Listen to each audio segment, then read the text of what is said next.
Ilang araw matapos mahuli ang housing scam suspect na si Delphine Lee, tinanggal naman si Senior Superintendent Conrado Capa bilang hepe ng Task Force Pugis. Pero ayon naman kay PNP Director General Alan Purisima, may tuturing na promotion ang pagkatalaga kay Capa bilang Deputy Regional Director for Operations sa Cebu.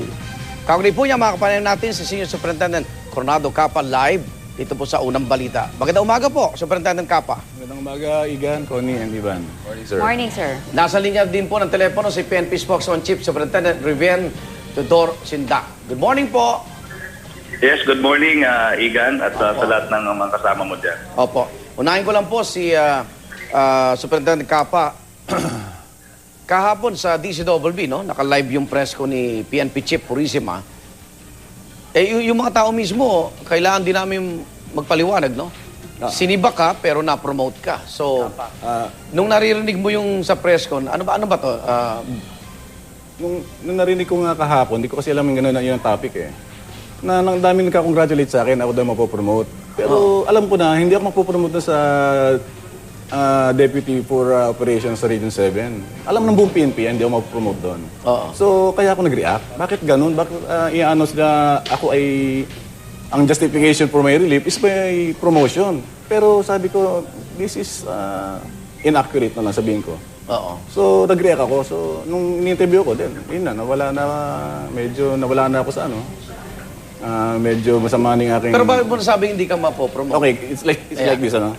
I'm no senior superintendent, no? Okay. Doon sa pupuntahan ko, Deputy Regional Director for Operations, I will still be senior superintendent. There's no way na mapopromote ako na general doon. Okay. I will have to be number 2, Deputy for Administration. Okay? Maging chief. Para maging chief. So I cannot apply for chief superintendent position while I am the Deputy for Operations. So tali ka, gano'n? Andun pa ako kung abutin ako 6 na buwan, 1 taon. So I will be, hindi ako mapopromote doon. So it's inaccurate na lang sasabihin ko na ako ay mapopromote.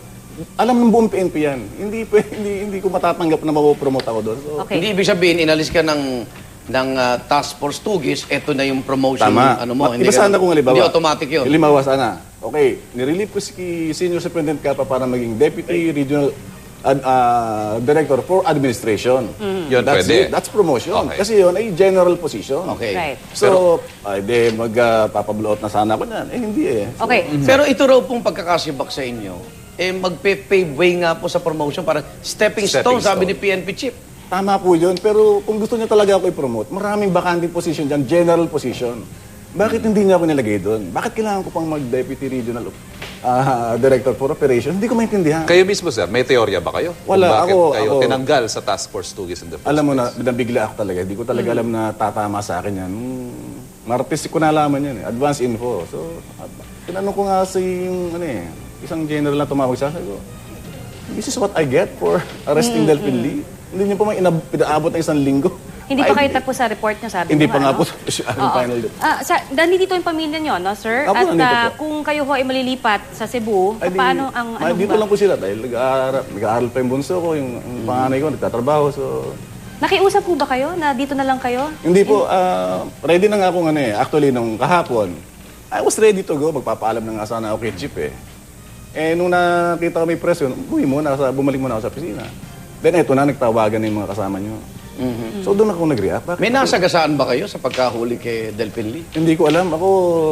Sabi ko nga sa I'm just the handcuff guy. Manghuhuli lang ako. Hindi ko alam kung sino nasa likod niya. So ang credit nito solo sa ilang? Well, kaya nga sinasabi ko, sinabi pa nga si Chief na hindi naman daw ako actual lang huli. Oo nga.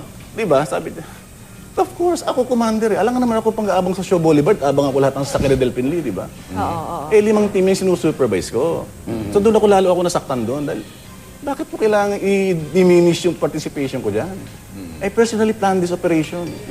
Personally, ako nagplano. Kaya humingi ako ng rider sa highway patrol. Baka naman kasi nag-press kung kaagad, hindi mo inintay si Chief PNP. Ayaw ko kasi, ang bilis di ba-interview ng mga kasama nyo, kaya nagkasabay kami. Hindi, pero Diba, hindi na timbre. Andun Sabi ako ko sa gabi, kasama si General Sindak na nasa linya natin. Oo nga. Ito pong hinanakit, sabihin na natin, no? Ni Superintendent Capa. Superintendent Sindak, paano i-address ito ng PNP? Well, unang-una, alam natin na meron siyang pananaw at ginagalang natin ito. Subalit, ang ating Chief PNP ay nagsalita na. At no one can predict the plans and programs ng CPNP. Subalit, itong iniisip niya ay para sa kabutihan ng lahat. Tandaan po lang natin sana, ito'y nagsimula sa isang presscon. Ang presscon, ang topic noon ay 3 lamang. Si Delphine Lee, yung investigasyon sa AK-47 at saka yung sa firearms licensing. Ngayon, na-bring up lang naman yung topic na yung pagkakalipat ni Colonel Capa sa isang media kasi nagtanong po siya. Hindi to in-announce ni Chief, contrary sa mga lumalabas. Ano po? Tinanong siya kung bakit napalipat si Colonel Capa at sinagot lang naman to ni Chief PNP. Pero Ngayon, ayon po sa mga reporter na nag-cover, may advance na ho silang kopya na i-announce nga po ito. Kaya nga ang gamit lahat ng mga reporter sa radyo, sinibak. wala hong advance silang kopya dahil this is a freewheeling press con. Yung parang question and answer po. Sinungaling mo paano yung... magkaka-advance kopya? Opo. Opo, baka nakakuha lang sila ng kopya ng order. Yun ang ibig niyong sabihin. Ito order hindi po. naman control na ni Chief PNP dahil ako mismong nag-facilitate ng press con. Opo. At sinabi ko sa kanila, this will be a Q&A type of press con to resolve the issues that are hounding or the controversies para bigyan linaw ng ating Chief PNP Opo. lahat ng mga kontrobersiya na distract sa aming main focus. Opo. So anyway, sinagot lang niyan isang tanong. Isa sa among sa kasamahan natin sa media na Opo. nagtanong lang about his relief at sinagot lang naman to ni Chief PNP casually. Oo. At hindi nga akalain na it will parang nasasabog ng ganito. So ituloy ko lang po yung sa Sige issue po. ng DRDO. Marami po kasi sa bagong patakaran ng ating Chief PNP, pinahigpitan niya na lahat ng opisyal, gustong mag-general, ay dadaan talaga sa DRDO. At hindi naman niya minimislead ang mga tao at sinasabi nga niya na yung pagpunta niya sa DRDO is a step closer to his becoming a general. At we can cite a long list of examples na kahit mga kaklase ni Colonel Capa na dumaan sa pagka-DRDO na malapit din kay Chief PNP. At in fact, yung isang kaklase nga nadala pa as DRDO ng Region 9. Mas malayo yung lugar yon at taga Manila din yon. At marami pang iba. So ito, all in all, ang masasabi lang natin, di ba? Nagsalita na ang Chief and no one can predict the plans and the mind of the Chief. He has bigger concerns. Opo. Si Chief po ay ama ng isang malaking organisasyon at ang masasabi ko lang, wala pong ama na maghahangad ng masama para sa kanyang anak. Pero ngayon nagsalita na rin po si Superintendent Capa. Maapektuhan ba yung plano sa kanya?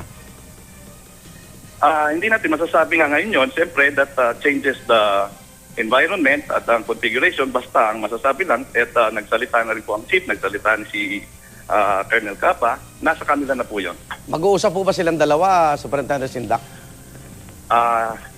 Siyempre, na kay Colonel Capa yan at alam ko dapat mag-uusap na sana sila. Hindi ko lang alam sa ngayon kung nagkita na po sila ni Chief PNP. Pero sabi rin ni Chief PNP na kung gusto niyang bumalik sa Task Force Tugis, ibibigay daw uli, Superintendent Sindak.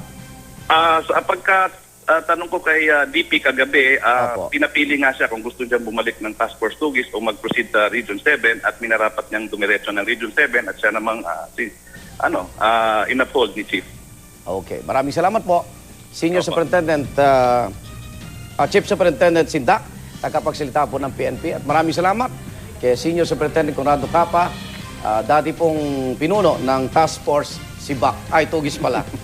Salamat po. Good luck po, good luck. Thank you. Good luck, sir.